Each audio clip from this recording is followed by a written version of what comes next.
division winners will have the automatic home court advantage. The problem and why they took it away is because they want to make sure that the best teams don't go up against one another in the first round. But by doing that, you take away the just prestige of the division games, the division rivalries. And I believe they need to bring that back, in my opinion.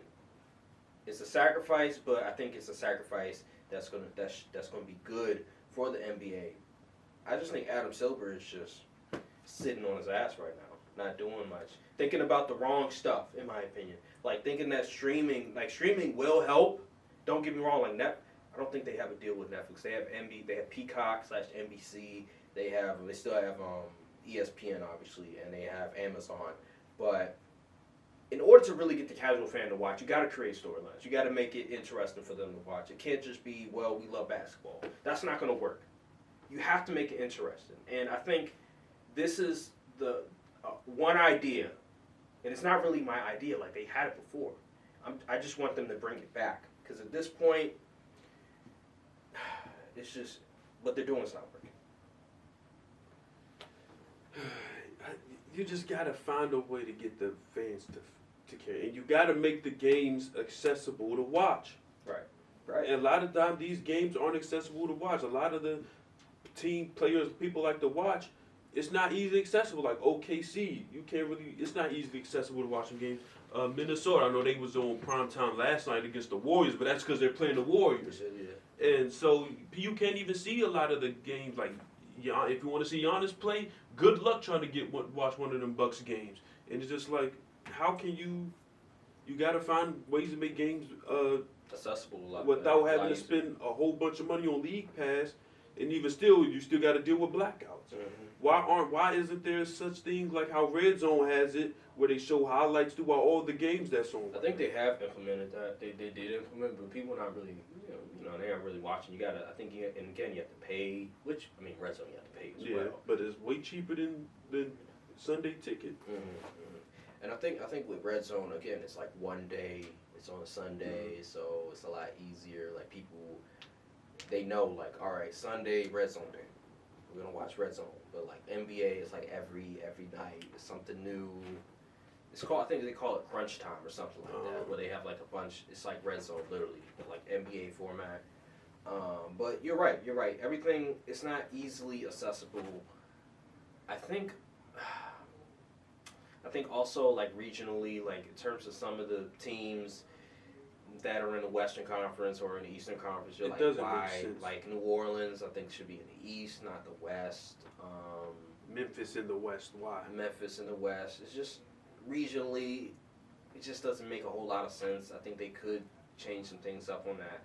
What they should never do right now for the foreseeable future is add another team. They should not do that until they figure out how to get the casual fan more involved with watching the game. There should be no sort of idea of, you know what, let's have another team for like Las Vegas, or let's bring back Seattle. Like, there shouldn't be any sort of like talk about expansion until they figure out how to get the casual fan back to watching the games consistently. And that's my first idea. We're going to continue the series. I'll probably do something else next week. But that was the first idea I wanted to come up with, because just watching the NFL and even college football and the amount of rivalries that I saw last week and how much the young players cared. Like, they was fighting after the game. A lot of the stuff I don't condone, but, like, you could tell they really cared. Ohio State and Michigan. And that's because of the stories, the rivalries, like, the history is drenched into their DNA. Like, you come to those programs, you instantly understand that Ohio State or Michigan, Ohio State is the op. We don't like them. Michigan State is the op. We don't like them. That's what the NBA is missing. The only rivalry right now in the NBA that's still running off of like nostalgia and history is Lakers versus Celtics.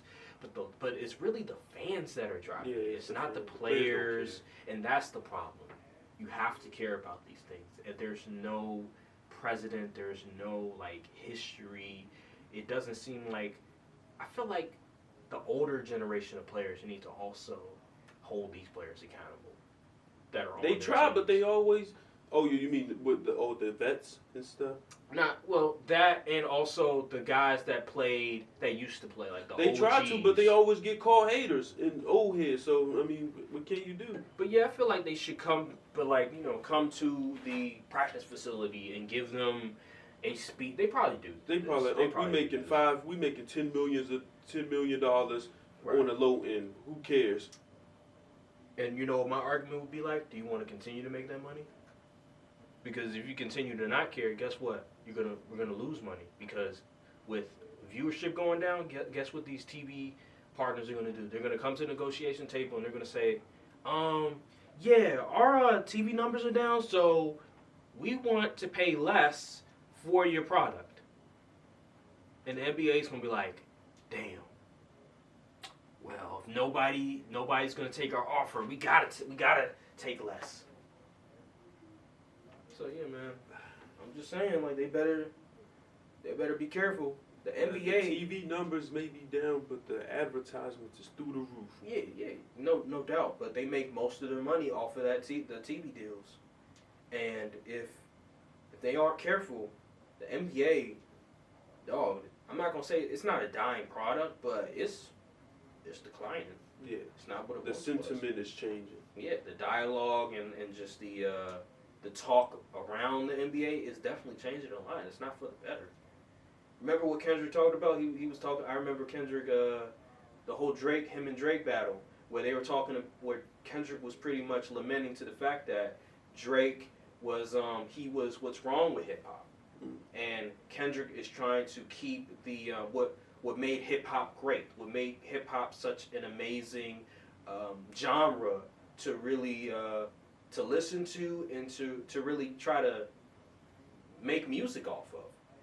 The same thing can be applied with the NBA and some of the conversations that are going on. There's a civil war going on, per se, when it comes to like how we talk about the sport.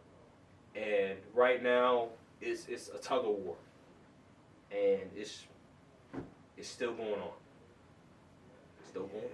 Yeah, and it's funny because like basketball is such a fun sport to play, and it's supposed to be fun to watch, but nowadays it's just like I'd rather not be bothered. You know. Like, I'm not going out my way to turn on NBA games. You know what reminds me of? This is a funny analogy. So, you ever watch anime, right? Mm-hmm. It has amazing animation, but the story is just trash. Like there's no story to it. So you're watching an amazing fight, but what's the story behind it? There's no story. Demon Slayer. But yeah, so like something like that. It's like the NBA where you're just watching it and yeah, this is great basketball, but what's the significance behind the game? There's no significance. It's just like, okay, it's two teams, they're just playing. They're shooting threes, they're dunking occasionally, but there's no significance to it. That's what's missing. There's no story to the game being played. And people always say if people complaining about the league and blah blah, they just don't like basketball. I'm like, how are you going to say we don't like basketball? We're not even getting the full basketball experience. These people, they is chucking threes. Mm-hmm. They ain't dunking. Well, some people do dunk. But, you ain't really seen a lot of whole dunking poster highlights and stuff, only from, select players when they do it. Defense isn't as good as it I wouldn't even say it isn't as good. It's just so it's hard. It's harder to play because of the 3-point shooting. Like the there's so much switching going on that it makes it a lot harder. Like I was watching the Lakers game last night, and what did they do? They switched a lot, and it made it a lot harder for the Lakers to defend the Atlanta Hawks. Like it's just something going on. It's like when something does exciting happen, no one knows until it's posted on social media because these games aren't televised. Right. All right, that'll do it for the conversation. Just let me be me.